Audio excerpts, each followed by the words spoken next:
श्री भगवान ने एक श्लोक में कहा कि शुभ और अशुभ ये दोनों कर्म तुम्हें केवल दुख ही देंगे। यद्यपि शुभ का फल सुख होता है और अशुभ का फल दुख होता है, लेकिन जो यहां शुभ का फल सुख होता है वो भी दुख ही होता है, क्योंकि दुखालयम अशाश्वतम, ये दुखमय ही है। जैसे एक रास्ते में संत जा रहे थे तो उन्होंने देखा कि एक स्वर्ण सर्पियों से भरी थैली है। तो एक शिष्य ने उठाया, देखा अरे स्वर्ण सर्पियां, प्रसन्न हो गया। महाराज चुप, वहीं रख वहीं रख। उनका क्यों? बोले इसलिए कि ये दुख है, ये सुख नहीं है। बोले महाराज गली गली रोटी मांगने से अच्छा है सर्पियां पास रहेगी, जिसको आदेश करेंगे वो भोजन देगा। बोले दुख है। प्रायः श्रद्धावान पुरुष ही गुरु के वचनों पर विश्वास करते हैं, क्योंकि गुरु दूर की देख के कह रहे हो, तुम नजदीक की देख के कह रहे हो, तो तुम्हें नजदीक में लगता क्या संकट है?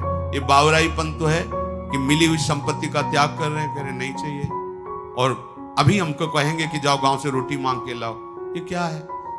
गुरुजनों की बात पर यदि विश्वास होगा तो परिणाम में आप समझोगे, मार्ग में हो सकता है आप न समझ पाओ।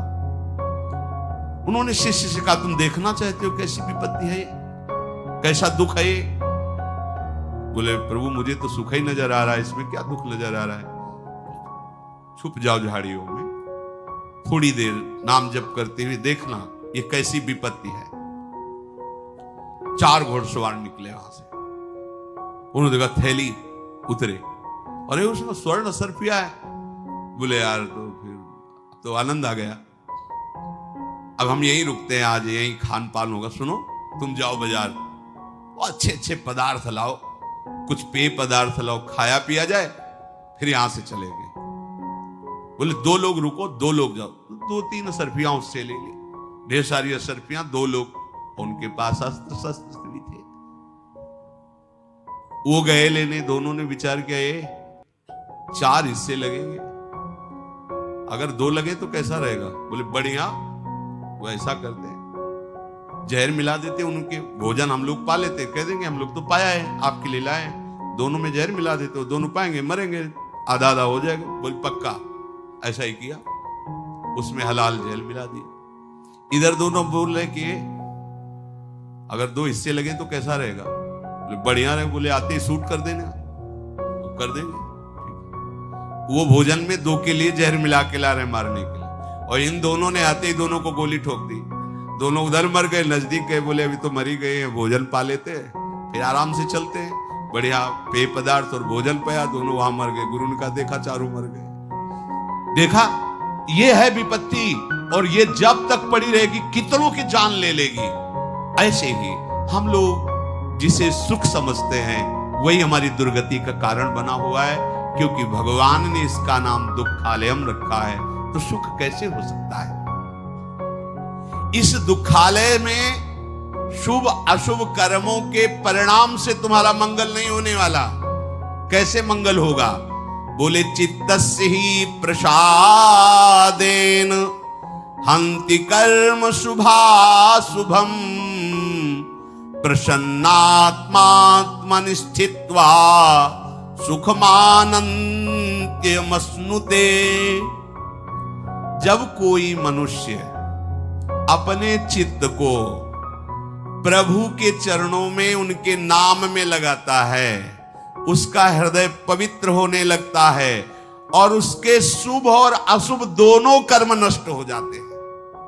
ये बात महामहिमामयी है, इसके सामने कोई बात नहीं। चित्तस्य ही प्रसादेन हन्ति कर्म शुभाशुभम। अशुभ कर्मों को तो हम बाधा समझते हैं और शुभ कर्मों को नहीं समझते हैं। नहीं, बिल्कुल वैसे ही शुभ कर्म बाधा है जैसे अशुभ कर्म है। अशुभ कर्म लोहे की जंजीर है, शुभ कर्म सोने की जंजीर है। तो सोने की जंजीर में खंभा में बांध दिया जाए, चाहे लोहे की जंजीर में, बात तो दुख तो दोनों में है। कैसे नष्ट होंगे शुभ अशुभ कर्म? जिसका चित्त प्रभु से जुड़ गया है, तो प्रसादेन हृदय में प्रसन्नता जागृत होती, पवित्रता जागृत होती है। और भगवत भजन हंति कर्म शुभाशुभम, शुभ अशुभ कर्म का नाश कर देता है। ये बात पकड़ो भाई।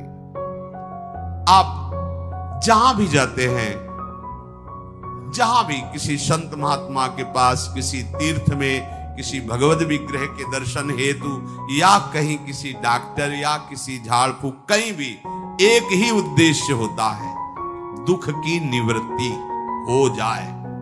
आप सच्ची मानो, कहीं भी जाओ, अगर आपका चित्त भगवान से विमुख है तो शंकर सहस विष्णु अजतो ही सकहि न राखि राम कर द्रोही। विश्वास कर लो, वही तुम्हारा सर्वनाश कर देंगे। भगवान से अपने चित्त को जोड़े बिना तुम्हें कहीं शांति नहीं मिल सकती। कुछ भी करके देख लो, तुम्हारे शुभ अशुभ कर्म तुम्हें दंड देंगे ही। शुभ अशुभ कर्म से बचने का एकमात्र उपाय है प्रभु के चरणों का आश्रय लेकर नाम जप करना। हंति कर्म शुभाशुभम। आगे कह रहे, लक्षणम तू प्रसादस्य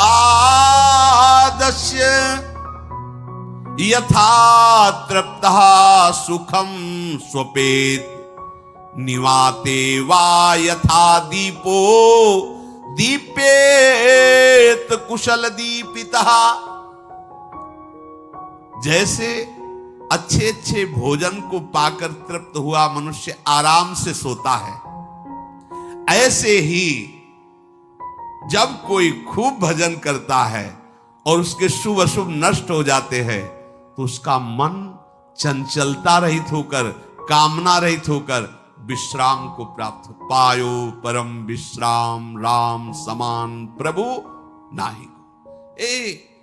इसी की चाह में भटक रहे हो, देश विदेश दौड़ भाग जितनी, मन विश्राम को प्राप्त हो जाए, आनंद युक्त हृदय हो जाए। और ये संसार के भोगों में, संसार के संग्रहों में हो ही नहीं सकता जब तक प्रभु का भजन नहीं करोगे। प्रभु का भजन करने से कैसा आनंद मिलता है, जैसे भूखा आदमी अच्छे अच्छे पदार्थ पाकर शीतल छाया में सो रहा हो, ऐसे ही हृदय में वो विश्राम, वो सुख मिलता है। व्यास भरोसे कुंवर के सोवत पाव पसार।